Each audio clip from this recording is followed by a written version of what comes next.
नमस्कार दोस्तों, स्वागत है आप सभी का हमारे चैनल हिंदी कहानी में।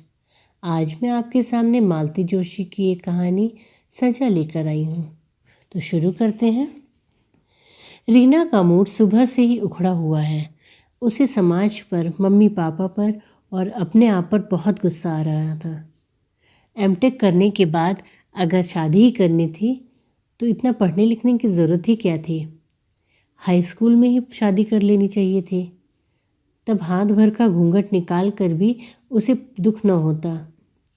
असली गुस्सा तो उसे उस लड़के पर आ रहा था जो उसे देखने आ रहा था। जनाब 6 साल से अमेरिका में हैं, अपने लिए प्रोफेशनल वाइफ चाहते हैं, लेकिन देखने की स्टाइल वही पुरातन स्टाइल है। मम्मी पापा अलग परेशान थे। बेटा कोई और तरीका हो तो बता दो, हमें तो बस एक यही मालूम है, कहो तो किसी होटल में चले चलते हैं। ज़रूर, ताकि सारे शहर को पता चल जाए ये एक अमेरिका पलट हमें देखने आ रहा है। तो क्या करें तुम ही बताओ। इससे जो अच्छा था कि अपने आप ही कहीं तय कर लेती, झंझट ही खत्म हो जाता। आपको अच्छा लगता?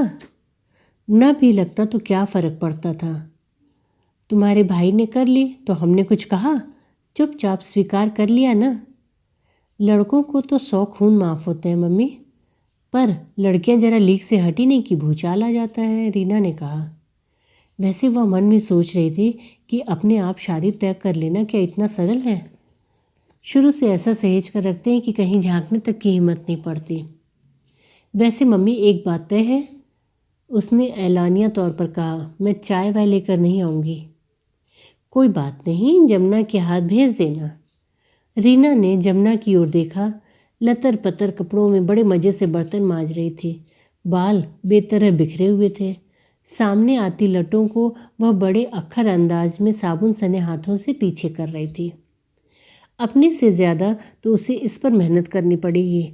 मम्मी, आपको अपनी एक साड़ी भी शहीद करनी होगी। कर दूंगी बाबा। बेटी की शादी के लिए लोग क्या क्या नहीं करते। साड़ी मैं अपने लिए नहीं, जमुना के लिए मांग रही हूँ। हाँ समझ गई, भूतनी सी बनी हुई है। ऐसे में कोई उसके हाथ की चाय पिएगा भला। इसीलिए कहती हूँ कि एक लड़का रख लो, घर बाहर दोनों जगह काम आएगा। मानते ही नहीं। नहीं, घर में लड़कियाँ हैं, मैं कोई रिस्क नहीं लेना चाहता। पापा, हमारी टेस्ट क्या इतनी घटिया है? देखो, इस उम्र में किसी का दिमाग का ठिकाने नहीं रहता। चोपड़ा साहब की निशी ड्राइवर के साथ भाग गई कि नहीं? खैर, पर कम से कम नीना को तो घर में रहने देते। उसे भी आपने मौसी के यहाँ भेज दिया है सुबह। फिर जमुना का श्रृंगार करने की ज़रूरत नहीं पड़ती। उसे जानबूझकर भेज दिया है। इन लड़के वालों का कोई भरोसा नहीं रहता। ओझा साहब की नीलम को देख रही हो ना? बेचारी नीलम एमए पीएचडी है, कॉलेज में लेक्चरर है। बस रंग थोड़ा दबा हुआ है। उसके मुकाबले में पूनम और रूपम नाम की अनुरूप उजली है। जो भी नीलम दीदी को देखने आता, छोटी को ही मांग बैठता। देखते देखते दोनों की शादियां हो गई। नीलम दीदी अभी भी इंतज़ार में है।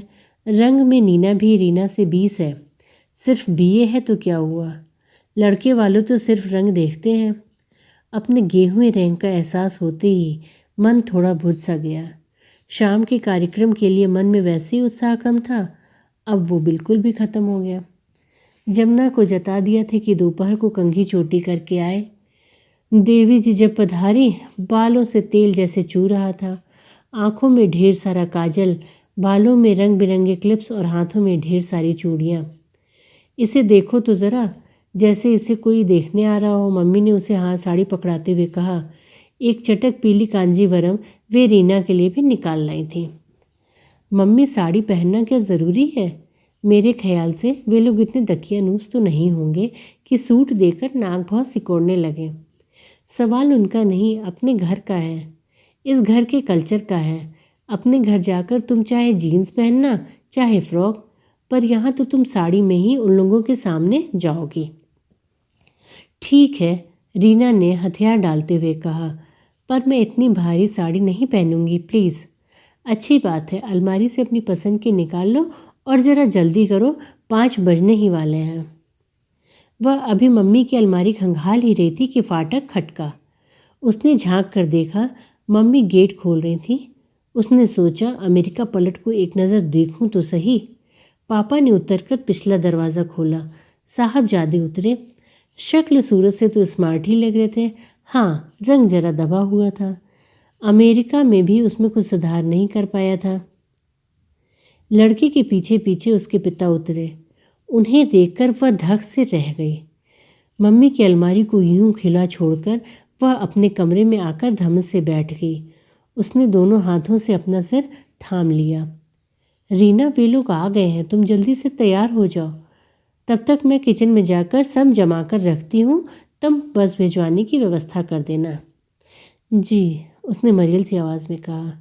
उसकी आंखों के सामने से बुजुर्गवार का चेहरा हट नहीं रहा था। जब मन थोड़ा सम पर आया तो उसे एक शरारत सूझी।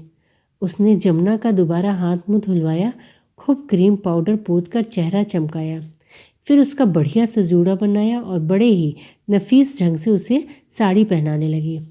यह सब करते हुए उसका मन बराबर भूतकाल में घूम रहा था। उस दिन वह बंगलौर में एमटेक में कर रही थी।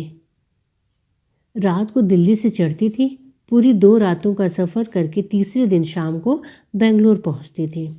2 बार पापा उसे लेने और छोड़ने आए, पर हर बार इतना लंबा सफ़र उनके लिए भारी पड़ जाता था। छुट्टियां बर्बाद होती थीं सो अलग। उस बार उसने हिम्मत की थी। घर वालों को विश्वास दिलाकर अकेले ही चल पड़ी थी। मम्मी पापा स्टेशन पर छोड़ने आए थे। उन्होंने यह देखकर तसल्ली कर ली थी कि उसके नीचे बर्थ पर एक दक्षिण भारतीय महिला है।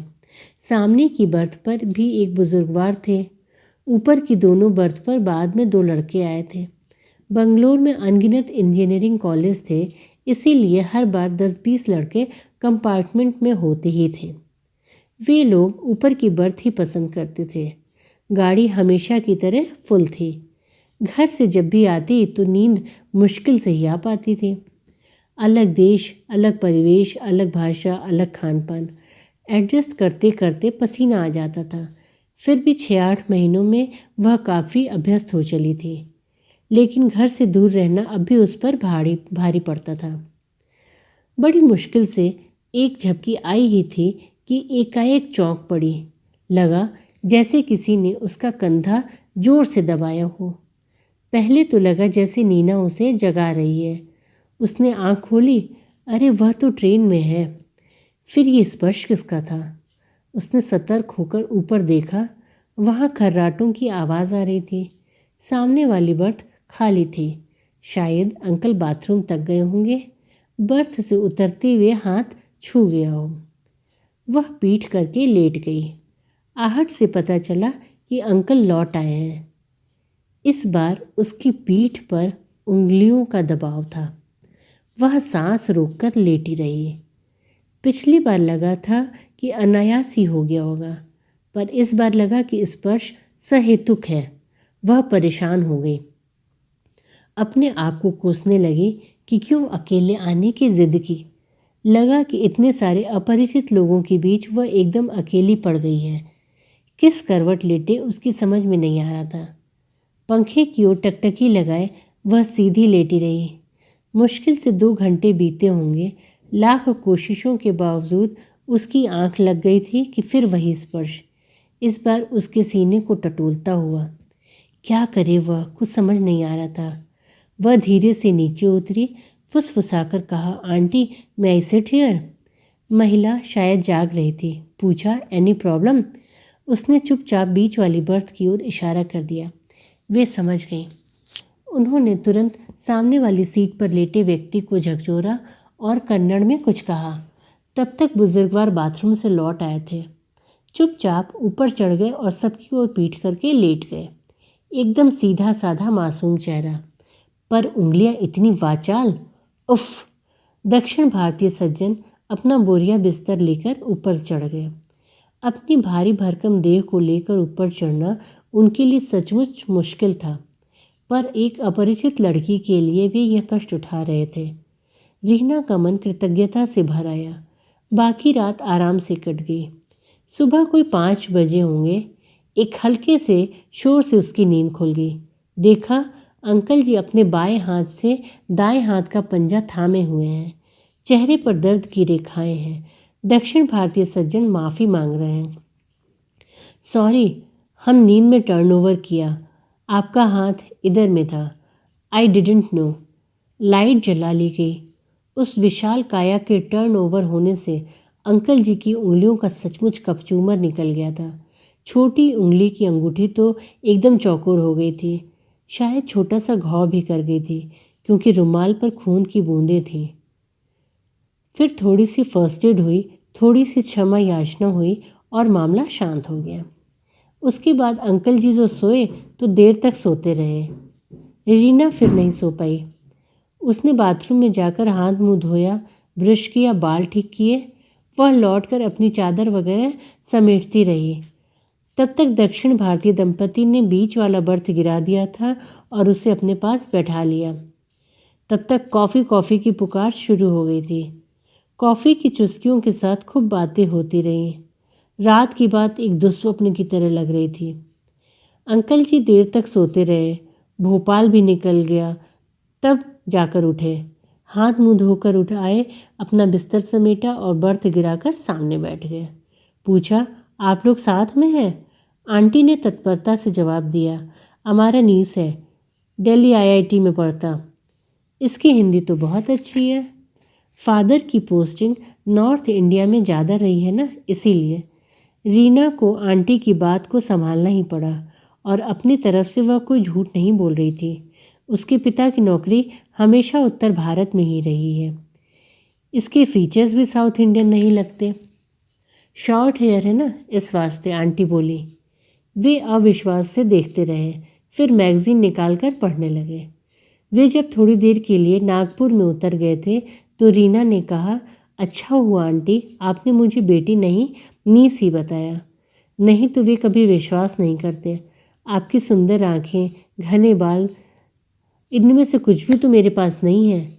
वे सिर्फ हंस दी थी। झूठ मूठ ही सही, उन्होंने जो रिश्ता बनाया था पूरे रास्ते उसे निभाया। एक दो बार मम्मी का प्यार से बनाया टिफ़िन खोलने का मन भी हुआ, पर वह डर गई कि अचार की खुशबू फैलते ही उसके झूठ का पर्दाफाश हो जाएगा। रात को वह जिद करके अपनी ही बर्थ पर चली गई। अपने उपकारकर्ताओं को वह और परेशान नहीं करना चाहती थी। अब वैसा कोई खतरा नहीं था। उसे विश्वास था कि आज की रात खैरियत से गुजरेगी। उसके बाद उस रूट पर 3-4 बार आना जाना हुआ, पर ऐसा हादसा फिर कभी नहीं हुआ। बोगी में अक्सर 10-20 लड़के रहते, रात भर गाना गाते, ताश खेलते, हुड़दंग मचाते, पर वह स्वस्थ शरारत होती थी। ऐसी घटिया हरकत किसी ने नहीं की। एमटेक की बात सुनकर तो अधिकतर लड़के आदर देने लगते थे। उस दिन आंटी ने एक बहुमूल्य सलाह दी थी, ऐसा प्रॉब्लम को चुपचाप पेशेंसली डील करना, हल्ला नहीं मचाने का। पब्लिक देखेगा, तुमको एम्बैरेसिंग होगा। तुमको रोज इस रूट पर आना है, हिम्मत से काम लेना। भाग्य से उस तरह की प्रॉब्लम फिर कभी पेश नहीं आई। और अब वे सज्जन उसके ससुर बनने की आकांक्षा में बाहर के कमरे में बैठे हैं। उनकी रोज चरण वंदना करनी पड़ेगी। उसे तो कल्पना से झुरझुरी होने लगी। मम्मी इस बीच 2 बार झाग गई थी, तुम अब तक तैयार नहीं हुई? बस जरा चाय बना लूँ। इस बीच उसने जमुना का खूब श्रृंगार कर दिया था। फिर चाय की ट्रे थमाते हुए कहा, चाय मेज पर रख कर दोनों के अच्छे से पैर पड़ना, नाम पूछे तो बताना। माथे तक आंचल खींचकर जमुना ड्राइंग रूम में गई। चाय की ट्रे मेज पर रखकर उसने दोनों अतिथियों के पैर छू लिए। वे एकदम चौंक पड़े। ये कौन है? हम जमुना हैं। जमुना ने इस तरह शर्मा कर कहा कि दरवाजे के उस पार खड़ी रीना को हंसी रोकना मुश्किल हो गया। वह भागकर अपने कमरे में आ गई। बस ठीक है जमुना, अब भीतर जाओ, पापा ने कड़क कर कहा। जमुना के पीछे पीछे वे दंदनाते हुए कमरे में आए। ये क्या मजाक है? तुम अभी तक तैयार नहीं हुई?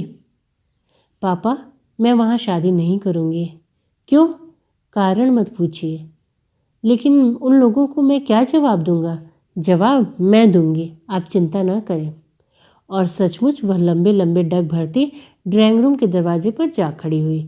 मैं रीना शुक्ला, मैंने बेंगलोर से टेलीकम्युनिकेशन में एमटेक किया है।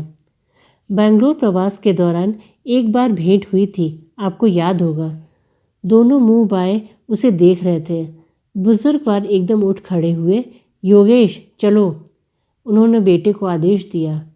बेटा जब तक समझता वे सीढ़ियां उतरकर गेट के पार पहुंच चुके थे। बेटा उठकर खड़ा हुआ तब तक उन्होंने एक ऑटो भी रोक लिया था। रीना तुरंत उसका रास्ता रोककर खड़ी हो गई। योगेश जी, मुझे मालूम है घर पर सुलक्षणी कन्याओं की एक लंबी लिस्ट आपका इंतज़ार कर रही है। मुझे यह भी मालूम है कि आप स्वदेश से विवाह संपन्न करके ही रवाना होंगे। मेरी शुभकामना है कि आपको बहुत ही सुंदर सुशील पत्नी मिले। बस एक ही गुजारिश है, अपनी बहुरिया को अपने पिताश्री से बचाकर ही रखना।